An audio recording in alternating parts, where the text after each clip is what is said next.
ღვთის ხმა გულშია, სულის ხმა გულშია, ძალაა გულში.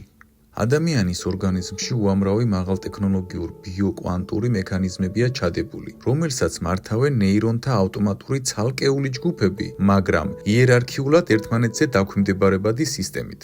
ამ ეტაპზე დედამიწაზე რაც ცნობილია, მხოლოდ 3 ტვინი აღმოაჩინეს ადამიანის სხეულში. გულში 40,000 უნიკალური ნეირონი, ტვინში 100 მილიარდი ნეირონი და ნაწლავებში 200 მილიარდი ნახევრად ნეირონი. გულის უნიკალურ ნეირონებს შეუძლია ბრძანება მისცეს თავის ტვინის ნეირონებს. მეორე მხრივ ტვინის ნეირონებს არ ექვემდებარება გულის უნიკალური ნეირონები. გულის ეს უნიკალური ნეირონები სულის და შემქმნელის ინფორმაციული გამტარი მექანიზმები, ამიტომაც ღვთის და სულის ხმა გულიდან მოდის, გულის ნეირონების დახმარებით.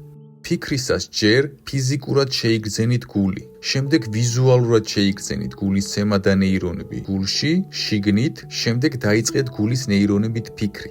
სურვილის აღსრულებისას გულის უნიკალური ნეირონები ენერგიის აღსრულებისთვის საჭირო ენერგიის ერთ ნაწილს იღებს სისხლის მოძრაობის შედეგად წარმოქმნილ ბიოվել ენერგიიდან, ბიოველებთან ერთად გულში აკუმულირდება გულის ჩაკრის ენერგიაც.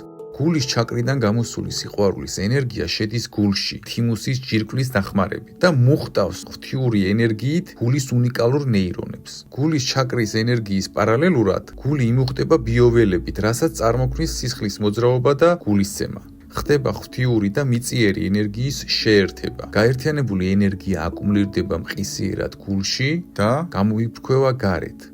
გულის უნიკალურ ნეირონებს შეუძლიათ კვანტურ ღვთიურ ველში შეცურვა და იქედან 100%-იანი ინფორმაციის ამოღება. ასევე სურვილის რეალობად ქცევა აღსრულების მაღალი კოეფიციენტით. ეს იმას ნიშნავს, რომ თქვენ უნდა ილოცოთ გულით, უნდა იფიქროთ გულით და მოგეცემათ ჭეშმარიტი ყველაფერზე. რადგან ყველაზე მეტად და ყველაზე იდეალურად გულის ნეირონებს შეუძლიათ ჩაწვდეს ჭეშმარიტს. ველში შეცურვა. გულის ნეირონები როგორ მუშაობს და როგორ უნდა ვიფიქროთ გულით გასაგებია. ეხლა როგორ უნდა შევცუროთ გულის ფიქრით ღვთიურ ველში. უკიდეგანო ენერგიის ველში უნდა შეცურო და მერე მართო ის. სამყაროს ველი და ენერგია უსასრულო ოკეანის ტოლია, ხოლო ადამიანის სულის ენერგია წვეთია ამ ენერგიის უსასრულო ოკეანეში. მაშ რანაირად უნდა ვმართოთ ის? თუ ჩვენზე უსასრულო ძლიერი და დიდია, თქვენ უნდა შეცუროთ ღვთიურ ოკეანე ენერგია ველში და შემდეგ უნდა მართოთ ის ნების მეშვეობით. ველში შეცურვისას სული იწყებს ღვთიური ენერგიის ოკეანის მართვას, რადგან ამ უსაზღვრო ენერგო ოკეანისგან განსხვავებით, სულს აქვს ნების ძალა. ფიქრის და გადაწყვეტის მიღების უნარი, რაც ამ ოკეანე ენერგიას არ გააჩნია ფიქრის უნარი და ნება. ის უბრალოდ ძალაა, ენერგიაა ნების გარეშე. ეს უკიდეგანო ძალა ნეიტრალშია და ელოდება ნების მქონე ძალა არსს, ექვემდებარება სულს, შემქმნელს და მის შვილებს. ნება ტოლია სამყაროს ადმინობისა.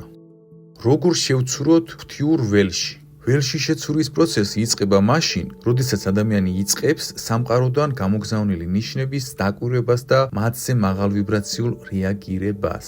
როდესაც ადამიანი გულის ტვინის უნიკალური ნეირონების დახმარებით ნიშნების მოსმენას იწყებს, ეს პროცესი იწვევს ღვთიურ ენერგო ველში შეცურვას და ამ ენერგიის თავისუფლად მართვას. ველში შეცურვას იწვევს შემქმნელის ნიშნების მოსმენა, რადგან ეს პროცესი არის პურის ნამცეცები მუქი ლაბირინთიდან გამოსვლისთვის გაღვიძებისთვის.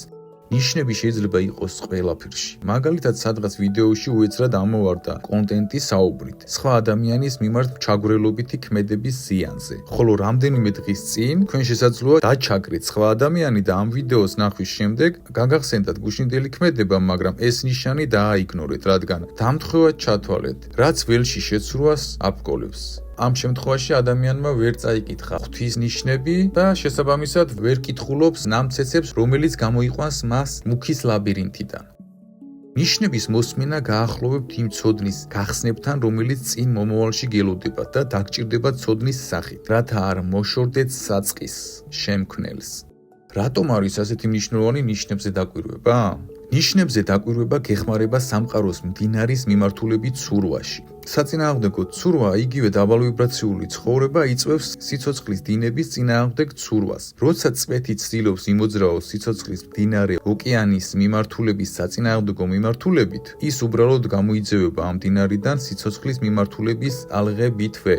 ნიშნების არმოსმენა იწვევს სიცოცხლის წინააღმდეგ ცურვას, რადგან თუ ადამიანი არ ცურავს სიცოცხლის მდინარის მხარეს, ის ცურავს უკან. შესაბამისად, ნიშნები გვეხმარება ამ ველის თითეული ტალღის წინასწარ ცოდნაში, ველთან დასინქრონებაში და მის მართვაში შემდგომ. თითეული გარე ღვთიური ნიშნები ემსახურება იმას, რომ თქვენ შეცუროთ ღვთიურ վել ოკეანეში და მართოთ ის. ამ ნიშნების დანახვა შესაძლებელია მხოლოდ გულის ტვინის უნიკალური ნეირონების მეთოდით, იგივე გულის მოსმენით. გულის ტვინის უნიკალური ნეირონებით უსმინეთ სულს და შემქმნელის ნიშნებს, რომელიც მოგცემთ ყველაფერს იმას, რისკენაც მიისწრაფვით. ყველას გისურვებთ გამთლიანებას. გამთლიანდით.